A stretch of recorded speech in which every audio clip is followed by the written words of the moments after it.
Video में आपको मैंने बेलन के बारे में बताया, बेलन का पृष्ठीय क्षेत्रफल, बेलन का वक्रपृष्ठ और बेलन का आयतन। यहाँ आज देखेंगे शंकु का पृष्ठीय क्षेत्रफल व आयतन। शंकु का पृष्ठीय क्षेत्रफल व आयतन क्या होता है, शंकु किसे कहते हैं, यह पहले देख लीजिए। ये इस तरह का जैसे किसी अन्य का ढेर हो, या आप जोकर की टोपी अक्सर देखते हैं, या इस ठंडे के समय में इस तरह से शंकुकार टोपी भी आप लगाते हैं। ये इसकी ऊंचाई कहलाती है, जिसको एस से प्रदर्शित करते हैं। ये आधार जो इसका होता है वृत्ताकार होता है, सर्किल के आकार का होता है, यानी इसका आधार इस तरह का है, ऐसे है, वृत्त के आकार का है, जिसका क्षेत्रफल कितना होता है, पाई आर स्क्वायर। यहाँ इसकी त्रिज्या है जो स्मॉल मान लेते हैं, इसे ही हम तिर्यक ऊंचाई या तिरछी ऊंचाई कहते हैं, जिसको एल से प्रदर्शित करते हैं।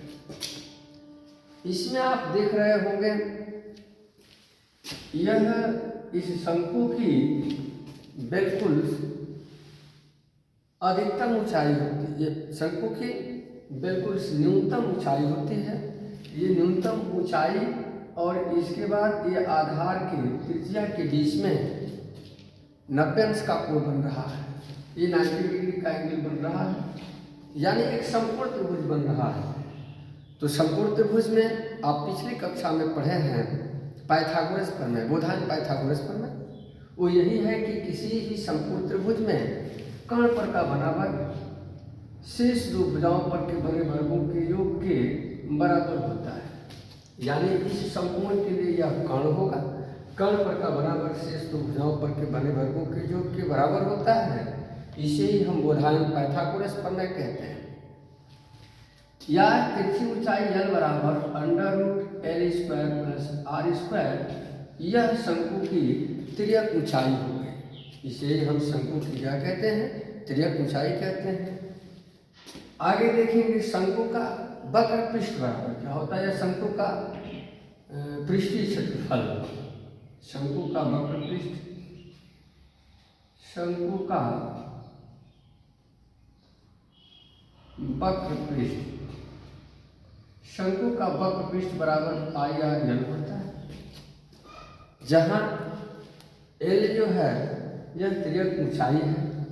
यहाँ एल का मान भी आप रख सकते हैं, ये पाई आर, पाई का मान 22/7 मान लेते हैं, रखते हैं, और आर यह इसके आधार की त्रिज्या है शंकु के।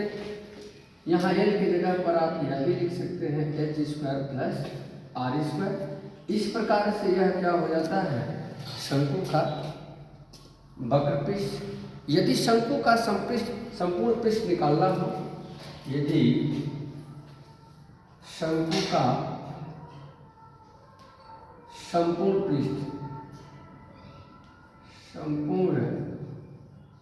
पृष्ठ ज्ञात करना हो, कुल पृष्ठ, यह जो शंकु का पूरा पृष्ठीय क्षेत्रफल है, उसमें इस आधार का जो ये आधार है, जो इसकी पेदी है, जो पेदी उसकी कैसी है, यह आधार कैसा है, वृत्त के आकार का है, सर्किल के आकार का है, जिसकी एरिया कितनी होती है, पाई आर स्क्वायर, उसी को ऐड कर देंगे। तो जो ये पृष्ठीय क्षेत्रफल है, इसमें यदि आधार का क्षेत्रफल क्या कर देंगे, ऐड कर देंगे, यदि जोड़ देंगे तो यहाँ आपका संपूर्ण पृष्ठ निकल जाएगा। इसमें देखिए क्या कॉमन हो जाएगा, यह इसमें पाई आर आपको कॉमन दिख रहा होगा, यहाँ से बच गया यल और प्लस यहाँ से क्या हो गया आर, तो यह हो जाता है आपका, ये क्या हो जाता है, शंकु का संपूर्ण पृष्ठ। तो शंकु का वक्र पृष्ठ हो गया, शंकु का संपूर्ण पृष्ठ हो गया। शंकु का आयतन कैसे निकालते हैं, यह थोड़ा सा समझिए। पिछली वीडियो मैंने आपको खूब अच्छी प्रकार से समझाया है बेलन का आयतन और बेलन का क्षेत्रफल के बारे में। बेलन किसे कहते हैं, इसी तरह ये देखिए, यही आपका बेलन हमने बनाया था,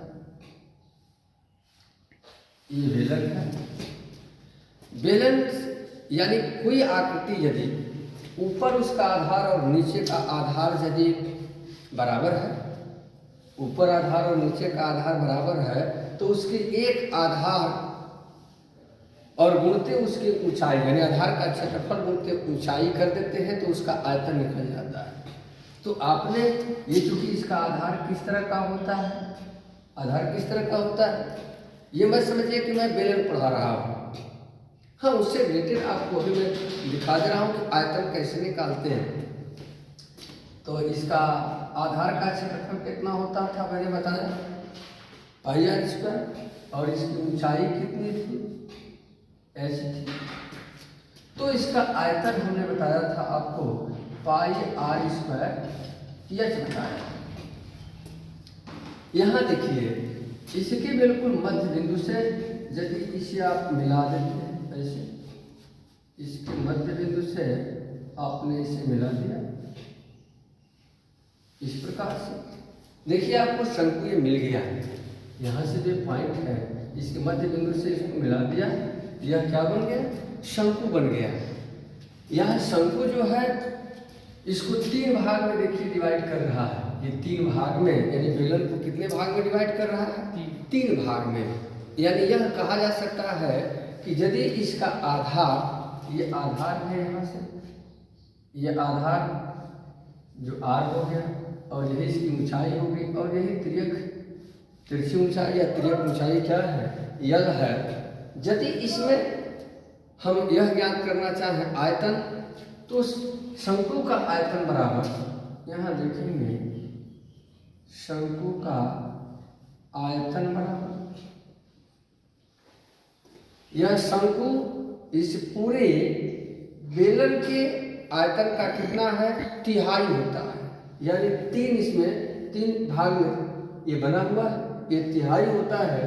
तो इसके कुल आयतन का, ये जो बेलन का आयतन है pi R square H, pi R square जो एच है, इसके कुल आयतन का यदि 1/3 कर देंगे तो क्या निकल जाएगा, शंकु का आयतन मालूम हो जाएगा। तो इस तरह से यह शंकु का आयतन ज्ञात हो जाता है। यानी यदि सवाल में आ जाए कि यदि समान आधार और समान त्रिज्या के बेलन और शंकु के आधार की त्रिज्या और उसकी ऊंचाई यदि बराबर है, तो उनके आयतन में अनुपात क्या होगा, 1:3 का। कितने का होगा, 1:3 का। ये अक्सर सवाल पूछा जाता है। देखिए कैसे होगा, मैं वो दिखा दे रहा हूँ। यदि यह बेलन और शंकु के आधार की त्रिज्या आर है और इसकी ऊंचाई कितनी है, एच है, समान ही है बिल्कुल, ये दोनों की ऊंचाई भी समान है और आधार की त्रिज्या भी समान है।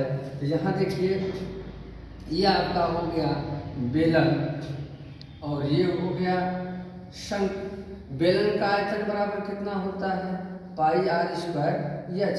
इसका कितना होता है, 1/3 पाई आर स्क्वायर एच। इन दोनों में देखेंगे अनुपात क्या होगा, इनकी रेशियो देखिए, इनके आयतन, ये इनके आयतन है, बेलन का आयतन है, इसका ये आयतन है।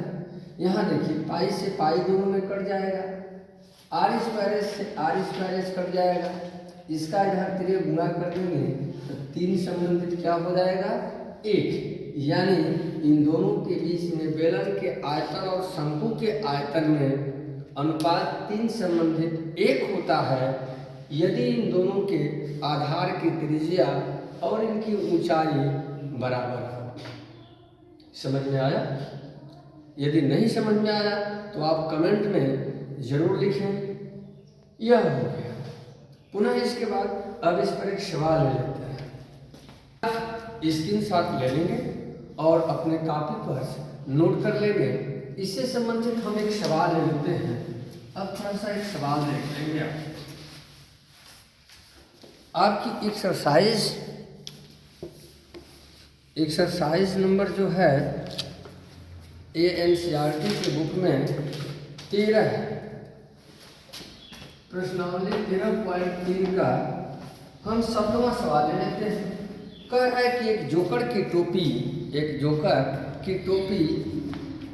एक शंकु के आकार की है। ये जोकर की टोपी है, ये शंकु के आकार की है इस तरह से।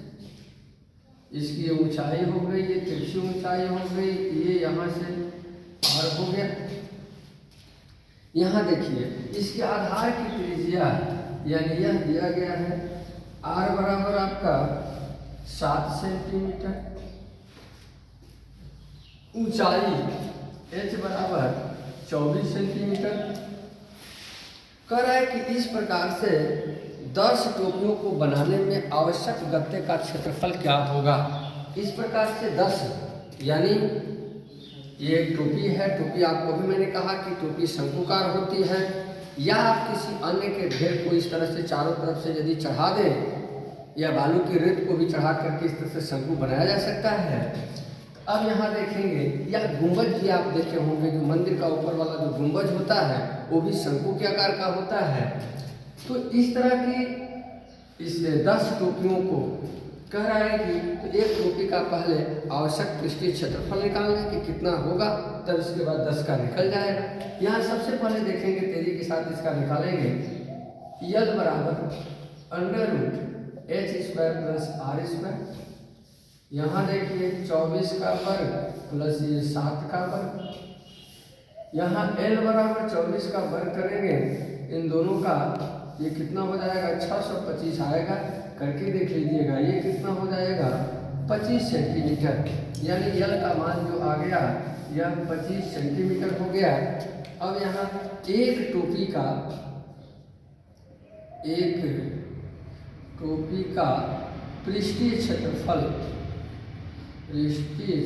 इसका कितना हो जाएगा, पाई आर यल होता है। पाई का मान 22/7 गुणते r का मान 7 गुणते ये 25 हो गया। तिरछी ऊंचाई 7 से 7 कट जाएगा, 25 × 50, यहाँ कितना हो जाएगा 25 × 50 5 55, यानी 550 वर्ग सेंटीमीटर एक टोपी का आ गया। इसलिए आप लिखेंगे 10 टोपी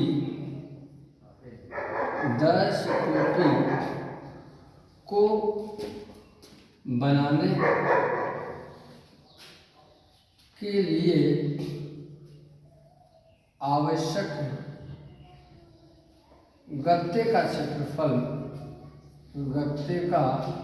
क्षेत्रफल बराबर यह क्या हो जाएगा 10 गुणते 1 का कितना आया है 550 वर्ग सेंटीमीटर। ये कितना होगा 5500 वर्ग सेंटीमीटर।